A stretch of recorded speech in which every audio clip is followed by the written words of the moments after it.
ஒரு புறம் மாலா மகாதேவனும் தன்னுடைய குழந்தை கணேஷுடன் காரில் வீட்டிற்கு சென்று கொண்டிருந்தனர். அப்போது கணேஷ் திடீரென வலிப்பு வர இதனை அவர்கள் பார்த்ததும் மாலாவுக்கு நெஞ்சு வலி வந்தது போல இருந்தது. அந்த நேரம் பின் மகாதேவன் காரில் இருந்த சாவி கொத்தை எடுத்து கணேஷ் கையில் வைத்து இறுக்கி பிடித்தான். ஆனால் 1 மணி நேரம் ஆகியும் அந்த நொடி கூட கணேஷுக்கு வலிப்பு விடவில்லை. கணேஷின் வாயில் வெள்ளை நிறத்தில் நுரைதல் ஆரம்பித்தது.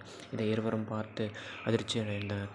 பின் காரில் மாலா, ஐயோ என்ன சாவி கொத்தை அவன் கையில் கொடுத்தா அவனுக்கு சரியாகலே என அவள் சொல்லி கதறி அழுதாள். பின் ஜெயின் ஆன்மா இதனை பார்த்தது.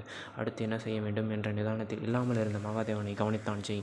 பின் அவன் தன்னுடைய ஆத்ம சக்தியால் ஜெய் மகாதேவனின் உடலில் புகுந்தான். பின் 1 நொடி கூட தாமதிக்காமல் காரின் இன்ஜினை ஸ்டார்ட் செய்தான். நின்று கொண்டிருந்த கார் மின்னல் வேகத்தில் புறப்பட்டது. அங்கிருந்து மாலாவுக்கு தூக்கி வாரி போட்டது. 1 நொடி.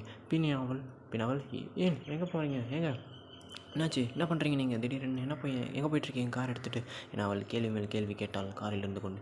அவள் கேட்ட கேள்விக்கு 1 நொடி கூட செவி சாய்க்காமல் அவன் கவனம் முழுவதும் கார் ஓட்டுதலில் வேகத்திலும் தான் இருந்தது. மாலாவுக்கு தெரியாது காரை ஓட்டுவது ஜெய் என்று.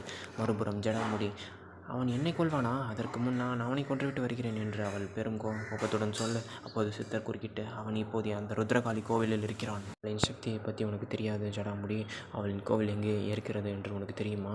அன்று நடந்த போரில் இறந்து போன சைவ வீரர்களின் ஆன்மாக்கள் அனைத்தும் அந்த கோவிலை பாதுகாத்து கொண்டிருக்கிறது இப்போது. காரணம், அந்த சைவ போர் வீரர்களின் போர் தெய்வமே அந்த ருத்ரகாளி அம்மன் தான். அவள் சைவ மலையில் உள்ள பெரும் சுடுகாட்டில் எல்லையில் தான் அவளின் கோவில் அமைந்துள்ளது. ஆகையால் தான் அவளுக்கு மயானகாளி என்றும் பெயர் வந்தது.